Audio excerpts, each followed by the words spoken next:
अस्सलाम वालेकुम नाज़रीन, आप देख रहे हैं प्रोग्राम अंदर की बात मुज़म्मिल सौरवर्दी के साथ। मैं हूँ आपकी मेज़बान किरार आप। हमारे साथ मौजूद है मुज़म्मिल सौरवर्दी। अस्सलाम वालेकुम, वेलकम टू द शो। क्या हाल है आपका? वालेकुम सलाम। बिल्कुल ठीक। आप सुनाएं, क्या हाल है? मैं भी ठीक हूँ, अल्लाह पाक का शुक्र है। सर, सबसे पहले तो आज आपसे अहम तरीन बात जानना चाहेंगे। खान साहब को जेल में कैद 500 दिन मुकम्मल हो गए हैं, ठीक है? फिर खान साहब ने जो आज अडयाला जेल में गुफ्तगू की है, सहाफ़ियों से गैर रस्मी, उस मुतालिक आप क्या कहेंगे? देखिए, खान साहब को 500 दिन हो गए हैं, या 1000 दिन हो जाएं, या 2000 दिन हो जाएं, ये कोई पाकिस्तान में अहम बात नहीं है। उनके मामलात पाकिस्तान की अदालतों में चल रहे हैं। वो 9 मई करके 24 घंटे में रिहा भी हो गए थे और कहा गया था गुड टू सी यू। तो तब भी तो पाकिस्तान की अदालतें ही थी। तो उनके पर केसेस चल रहे हैं, उन केसेस के ट्रायल हो रहे हैं, वो उन केसेस में पेश हो रहे हैं, पाकिस्तान के अदालती निज़ाम का हिस्सा हैं। तो मेरे ख्याल में ये कोई अहम बात नहीं है कि उन्हें कितने दिन हो गए हैं। उन पर जितने मुकदमात हैं उनके तहत उन्होंने उनका लीगल प्रोसेस पूरा करके ही बाहर आना है। कोई आउट ऑफ द वे सहूलतकारी से तो वो बाहर नहीं आ सकते हैं। लेकिन आज जो उन्होंने का ट्विटर हैंडल है जो कि चलता बाहर से है, आज उस ट्विटर हैंडल से जो ट्वीट हुई है, मैं उस पर बात करना चाहूंगा। एक पीटीआई के अपने ट्विटर हैंडल से भी ट्वीट हुई है जिसमें उन्होंने पाकिस्तान के इदारों पर दोबारा गोली चलाने का इल्जाम लगाया है। और फिर इमरान खान ने भी इस हवाले से आज अपने ट्वीट में जिक्र किया है और वो 26 नवंबर की बात कर रहे हैं। हालांकि अब सूरत हाल ये है कि सबसे पहले तो 26 नवंबर के हवाले से झूठ किसने बोला। देखिए, आप सैकड़ों हलाकतों से अब 12 या 13 पर आ गए हैं। पहले तो, और आपने पूरी इंटरनेशनल मीडिया में इस्लामाबाद मैसेकर और ये कि जी सैकड़ों लोग, 1300 बंदा, 1500 बंदा, 278 बंदा, 726 बंदा मर गया है, आपने एक प्रोपेगेंडा शुरू किया। और उस प्रोपेगेंडे के नतीजे में आपने पूरा इंटरनेशनल मीडिया भी इस्तेमाल किया और पाकिस्तान के खिलाफ एक मुहिम भी चलाई। नतीजतन आपके पास आज 12 का भी सबूत नहीं है। और आज खान साहब भी, मेरा मतलब है कि हर वक़्त इस काम को भाम में डालने की कोशिश कर रहे हैं। तो मैं ये समझता हूँ कि जो पाकिस्तान के खिलाफ प्रोपेगेंडा और पाकिस्तान के इदारों के खिलाफ झूठ बोलने की भी कोई सज़ा होनी चाहिए। लेकिन ना, एक सियासी जमात है जो झूठ बोल रही है इस हवाले से और उसने झूठा प्रोपेगेंडा किया है, उसकी भी तो कोई सज़ा होनी चाहिए ना। जी। उसने नेशनल टीवी पे बैठ के वो लतीफ कोसा साहब 278 कहते रहे, कोई सैकड़ों कहता रहा, कोई कुछ कहता रहा, कोई 1300 कहता है, कोई 1500 कहता है, कोई 700 कहता है। तो आज तो 12 के लवाहिकीन भी इनके पास नहीं है। फिर ये सवाल बहुत अहम है कि गोली किसने चलाई। अच्छा, अब गोली किसने चलाई? अग सबसे बड़ा सवाल तो ये है कि गंडापुर और बुशरा बीबी अगर फायरिंग शुरू होने से 15 मिनट पहले भाग गए वहां से, तो उनको पता था क्या कि फायरिंग शुरू होने लगी है? वो तभी भागे ना, वरना उनकी मौजूदगी में तो फायरिंग नहीं थी, तो वो सर, भागे तो उनको। पुत्तर बीबी की जानिब से तो कहा गया था, जब वो कारकुन के घर गई, उनकी जानिब से तो कहा गया था कि मैं वहाँ पर 12 बजे तक खड़ी रही हूँ, अकेली वहाँ पर मौजूद थी। मैंने तमाम ये जो लीडरान थे वहाँ पर मौजूद थे, मैंने इनको कहा था मुझे अकेला मत छोड़ो। इनके तो अपने बयानात में तज़ाद है। हाँ, तो वो तो वीडियोस मौजूद है ना, वो 11:15 जा चुकी थी और फायरिंग से पहले जा चुकी थी। क्या गंडापुर को और बुशरा बीबी को पता था कि 20 मिनट बाद फायरिंग होनी है? हुँ। क्या इनके लोग फायरिंग नहीं कर रहे थे? देखिए ना, ये बड़ी बात है कि फायरिंग शुरू किसने की है। एक इदारों का ये मौक़िफ़ है कि पीटीआई वालों ने फायरिंग शुरू की है और उसके नतीजे में कोई रास्ता ही नहीं बचा था उस फायरिंग को रोकने का। और ये निकले ही इसलिए थे कि इन्होंने जो है वो फायरिंग शुरू करानी थी, इसलिए ये वहाँ से लेके पहले निकल पड़े और इन्होंने पीछे से फायरिंग शुरू करा दी। सबसे पहले तो ये बताइए ना कि गंडापुर और बुशरा बीबी के ये वहाँ से निकले क्यों? इनको पता था कि 15 मिनट बाद फायरिंग हो जानी है। इसलिए मैं समझता हूं कि ये 26 नवंबर का मुकदमा पीटीआई के ऊपर है। एहतजाज पीटीआई ने शुरू किया था, रेंजर्स के बंदे उन्होंने मारे, पुलिस वाला अटक पे उन्होंने मारा, सब कुछ उन्होंने किया। तो अब उसका प्रोपेगेंडा तो रियासत पाकिस्तान के खिलाफ नहीं किया जा सकता ना। लिहाजा अफसोसनाक बात है कि एक मुल्क में एक सियासी जमात रियासत पाकिस्तान के खिलाफ सारा प्रोपेगेंडा करके और उसके बाद वो खुद को जो है पाकिस्तान में सियासत भी कर सकती है, क्योंकि यहाँ झूठ बोलना कोई जुर्म ही नहीं है। आप चाहे साइफर पे झूठ बोल लें, चाहे हकीकी आज़ादी पे झूठ बोल लें, चाहे किसी चीज पे झूठ बोल लें, आप जितना मर्जी झूठ बोल लें और फिर उसके उस झूठ के ऊपर एक बयानिया बना लें और उस बयानिए के ऊपर सियासत कर लें, तो कोई पाकिस्तान की अदालत झूठ बोलने पर सजा देती ही नहीं है। और मैं समझता हूँ अफराद का झूठ बोलना तो एक और बात है, लेकिन जब एक सियासी जमात झूठ बोलती है और एक सियासी जमात झूठ पर मबनी बयानियां बनाती है, तो कोई ना कोई तो निजाम अदल में ऐसा रास्ता होना चाहिए कि कौम को झूठ से गुमराह ना किया जा सके।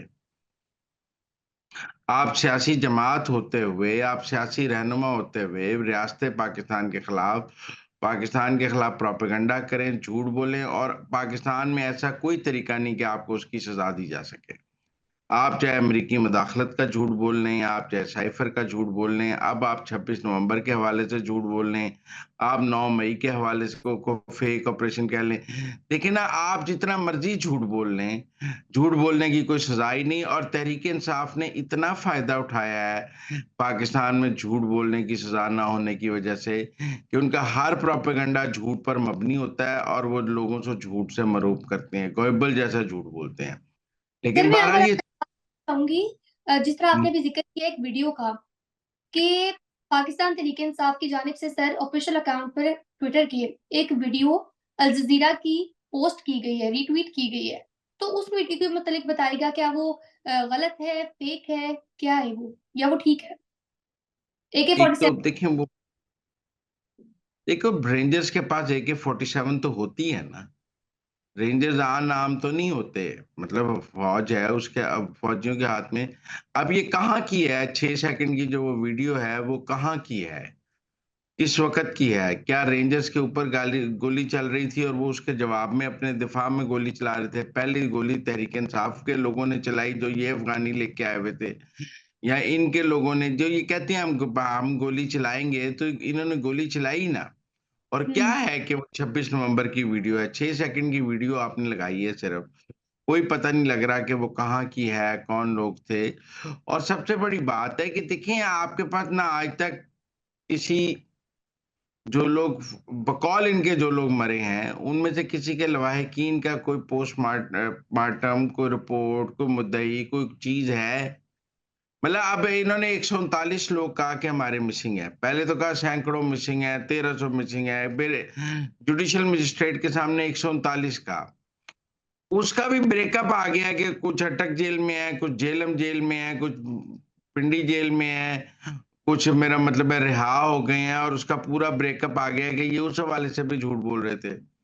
मेरे ख्याल में ये जो झूठ बोलने की सियासत है ना, इसकी पाकिस्तान में जब तक सजा नहीं होगी तब तक तहरीक इंसाफ झूठे बयानिए बनाती रहेगी, और हम उस झूठ को क्लैरिफाई करके ही गुजारते रहेंगे कि जी झूठ बोला है, झूठ बोला है, झूठ बोला है। लेकिन असल में झूठ बोलने की कोई सजा नहीं है, और इमरान खान और तहरीक इंसाफ इसका भरपूर फायदा उठाते हैं। एक तो वो ट्विटर अकाउंट पाकिस्तान के बाहर से चलाते हैं, जिसका का कानून नहीं जिस पर लागू होता। वो कहते हैं मैं तो जेल में हूँ, वो बाहर से चल रहा है, पाकिस्तान के बाहर से चलाते हैं। ये जितने उनके यूट्यूबर्स हैं, इनमें से ज्यादातर लोग पाकिस्तान से बाहर हैं, और वो वहां बैठ के झूठ बोलते हैं और उस झूठ की बुनियाद पर पाकिस्तान को मेलाइन करते हैं। मेरे ख्याल में बड़ा मसला तो इस वक्त झूठ है, और तहरीक इंसाफ के झूठ हैं, कि ये मेरा मतलब है कि बड़ी दीदा दिलेरी से झूठ बोलते हैं, और उस झूठ के सर पे पाकिस्तान को भी बदनाम करते हैं, रियासत पाकिस्तान को भी बदनाम करते सर फिर मैं आपसे एक और भी सवाल यहाँ पर करना चाहूंगी, खान साहब को लेकर ही है, कि आज उनसे शाह महमूद कुरैशी और फवाद चौधरी की मुलाकात हुई है। फवाद चौधरी की जानिब से भी ट्वीट किया गया, उनकी जानिब से कहा गया मेरी तवील मुशावरत हुई है, सियासी मुशावरत हुई है खान साहब से। तो क्या फवाद चौधरी साहब को PTI में दोबारा ले लिया जाएगा? क्या कोई इम्कानात नजर आ रहे हैं? देखिए, मैं समझता हूँ कि फवाद चौधरी साहब को भी इस किस्म के ट्वीट करने से पहले या मुशावरत करने से पहले तो खान साहब को कहना चाहिए ना कि उनको तहरीक-ए-इंसाफ में बहाल तो कर दें। मेरा मतलब है खान साहब उन्हें तहरीक-ए-इंसाफ में रखने के लिए तैयार नहीं है और वो खुदाई फौजदार बने हुए हैं इमरान खान के। इससे ज़्यादा मेरा मतलब है कि सियासी तज़यीक नहीं हो सकती है। या आप वो जाते हैं खान साहब को मिलते हैं तो पहले तो ये कहें ना कि जी आप मुझे बहाल करें, मैं तहरीक-ए-इंसाफ का मुकदमा लड़ना चाहता हूँ। ये तो जी बगैर नौकरी के काम करने वाली बात हुई कि वो आपको तहरीक-ए-इंसाफ में रखने के लिए तैयार भी नहीं है और आप उनका मुकदमा लड़ने के लिए बेताब भी हैं। पहले तो फवाद चौधरी साहब को खुद को रीइंस्टेट कराना चाहिए पीटीआई में, अपनी इज़्ज़त बहाल करानी चाहिए, अपना ओहदा बहाल कराना चाहिए, चलो बतौर कारकुन ही जॉइन कर लें। अभी तो वो तहरीक-ए-इंसाफ के कारकुन भी नहीं है। तो फिर भी और खान साहब उन्हें दोबारा कारकुन बनाने के लिए तैयार भी नहीं है और वो कहते हैं तवील मुशावरत हुई और मैं मुकदमा लड़ूंगा तो लोग ये कोई सियासी वजन नहीं है उनकी इस बात में। देखिए अगर खान साहब उनके जरिए अपना सियासी मुकदमा लड़ाना चाहते हैं और वो चाहते हैं कि फवाद चौधरी मेरा सियासी मुकदमा लड़े तो उनको चाहिए कि पहले तहरीक इंसाफ में शामिल हो जाएं और शामिल होकर फिर उसके प्लेटफॉर्म से उसका मुकदमा लड़ें। तहरीक इंसाफ उन्हें रखने के लिए तैयार नहीं है तो मुकदमा क्या लड़ें।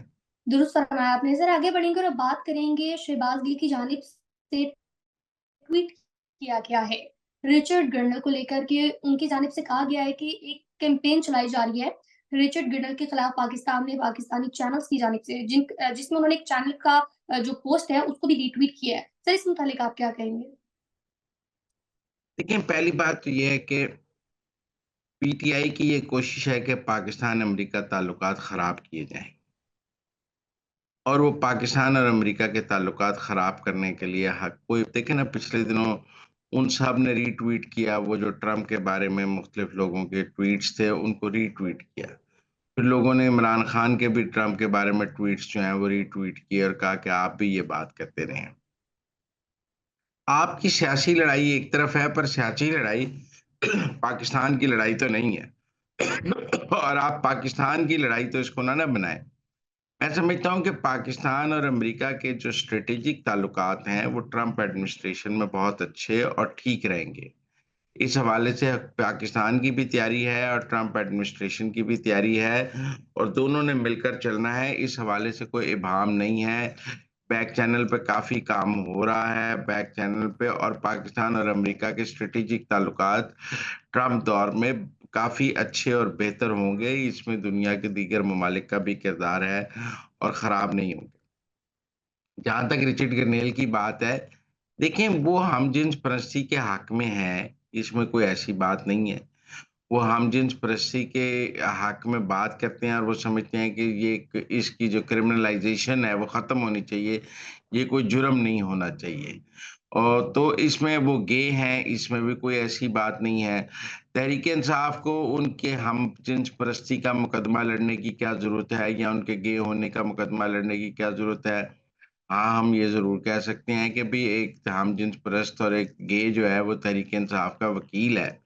तो तहरीक-ए-इंसाफ को सोचना चाहिए कि कैसे लोग अमेरिका में उनकी हिमायत कर रहे हैं। बहरहाल मैं नहीं समझता कि रिचर्ड गरनेल के कोई पाकिस्तान-अमेरिका ताल्लुकात पर इतने ज़्यादा असरात होंगे। एक तो ये बात समझें कि ख़ारिजा पॉलिसी में जो पोज़ीशन स्टेट डिपार्टमेंट की है, वो किसी और की नहीं हो सकती। और वो स्टेट डिपार्टमेंट को रिप्रेजेंट नहीं कर रहे हैं। अमेरिका की खारजा पॉलिसी स्टेट डिपार्टमेंट के ज़रिए चलेगी और स्टेट डिपार्टमेंट ही उसमें से रखेगा। ये जो एजाज़ी एनवॉयज़ लगाए जाते हैं और ये हैं भी सिर्फ़ वेनेज़ुएला और उसके लिए नॉर्थ कोरिया के लिए, ये कोई पाकिस्तान के ऊपर तो स्पेशल एनवॉय लगाए नहीं गए हैं। तो मैं नहीं समझता कि वो अमेरिकी इंतज़ामिया में इतनी अहम पोज़ीशन पर हैं कि वो पाकिस्तान और अमेरिका के कोई ताल्लुकात ख़राब करा सकें। और जब तक पाकिस्तान नहीं चाहेगा, पाकिस्तान और अमेरिका के ताल्लुकात ख़राब क्या हो सकते हैं। बाकी ये जो तहरीक-ए-इंसाफ का ख़्याल है कि एक फ़ोन आएगा तो खान छूट जाएगा, एक फ़ोन आएगा अडयाला का दरवाज़ा खुल जाएगा। मुझे ये मुमकिन नज़र नहीं आता कि कोई ट्रंप एडमिनिस्ट्रेशन से ऐसा कोई फ़ोन आए कि खान को रिहा कर दें। उन्हें पता है पाकिस्तान की अदालतों में मुकदमात चल रहे हैं और खान को वो क्यों रिहा कराएंगे? ये तहरीक इंसाफ वालों की, मैंने पहले भी कहा, एक मिसकंसेप्शन है और यही शायद उनकी आखिरी उम्मीद है। वो समझ गए हैं कि अगर तो ख जो है खान ने सिर्फ तब ही रिहा हो सकता है जब अमेरिका से कोई फ़ोन आए। ना वो अमेरिका के आगे सोच सकते हैं, ना अमेरिका से आगे उनकी कोई सोच है। वो समझते हैं अमेरिका के सर पे इक़्तिदार में आया जा सकता है। बहरहाल मैं इसको वक़्ती तौर पे पॉसिबल नहीं समझता और मैं नहीं समझता ऐसा मुमकिन होगा। मेरे ख़्याल में ट्रम्प एडमिनिस्ट्रेशन और आसिम मुनीर और पाकिस्तान गवर्नमेंट के बेहतरीन ताल्लुकात होंगे और वो आपस में वर्किंग रिलेशनशिप कायम कर लेंगे। सर, मैं यहाँ पर आपसे एक सवाल करना चाहूँगी कि ये जो सिविल नाफ़रमानी की तहरीक थी, जिसका काफ़ी चर्चा हो रहा था, तो वो कहाँ तक पहुँची है? क्योंकि सुनने में तो ये भी आ रहा है कि 1 हफ्ते के लिए उस तहरीक को मौखर कर दिया गया है। इस मुतालिक आप इसको कैसे सम अप करेंगे? देखिए, सिविल नाफ़रमानी की तहरीक पाकिस्तान में तो चलनी ही नहीं थी। कोई खान साहब ने कहा बिजली के बिल ना दें, गैस के बिल ना दें, नहीं। सिविल नाफ़रमानी की तहरीक सिर्फ़ ओवरसीज़ पाकिस्तानियों के लिए है कि वो पाकिस्तान में रेमिटेंसेस ना भेजें। और वो अपील उन्होंने कर दी है। उसमें अब उन्होंने क्या करना है? खान साहब ने अपनी अपील वापस तो नहीं ली कि रेमिटेंसेस ना भेजें, वो अपील कर दी है। उसमें अलीमा खान ने भी अपनी अपील कर दी है, उन्होंने भी ओवरसीज़ से खिताब किया है। पीटीआई ओवरसीज़ जो है वो मुहिम भी चला रही है कि रेमिटेंसेस ना भेजें। पाकिस्तान के अंदर तो कुछ सिविल नाफ़रमानी की कॉल थी ही नहीं, आपने क्या सिविल नाफ़रमानी यहाँ करनी है? आप जो करेंगे आप कानून की गिरफ्त में आ जाएँगे और कानून की गिरफ्त में जी। आएँगे तो पकड़े जाएँगे। जो पीटीआई ओवरसीज़ है, अब वो कितनी रेमिटेंसेस कम कर सकती है या करवा सकती है, ये तो 1 माह में पता लगेगा। अगले माह 30 जनवरी को हम देखेंगे कि सिविल नाफरमानी जो पीटीआई ओवरसीज़ ने चलाई है, उसके नतीजे में पाकिस्तान में रेमिटेंसेस बढ़ी हैं या कम हुई हैं। उन्होंने मौखर नहीं किया है क्योंकि क्या ओवरसीज़ पाकिस्तानियों को रेमिटेंसेस ना भेजने का जो कहा गया है, वो ऐलान वापस हुआ है? नहीं, वो ऐलान वापस नहीं हुआ। हलीमा खान ने ओवरसीज़ वालों से खिताब भी किया है और उन्होंने कहा है पैसे ना भेजें पाकिस्तान में। वो पाकिस्तान को नुकसान पहुँचाने का हर हरबा इस्तेमाल करना चाहती हैं और इसी में ये सिविल नाफरमानी में रेमिटेंसेस ना भेजने का ऐलान भी शामिल है। तो नाज़रीन, ये थी आज की बातें। आपसे मुलाकात होगी अगले प्रोग्राम में। तब तक के लिए आप हमें दीजिए इजाज़त के बाद।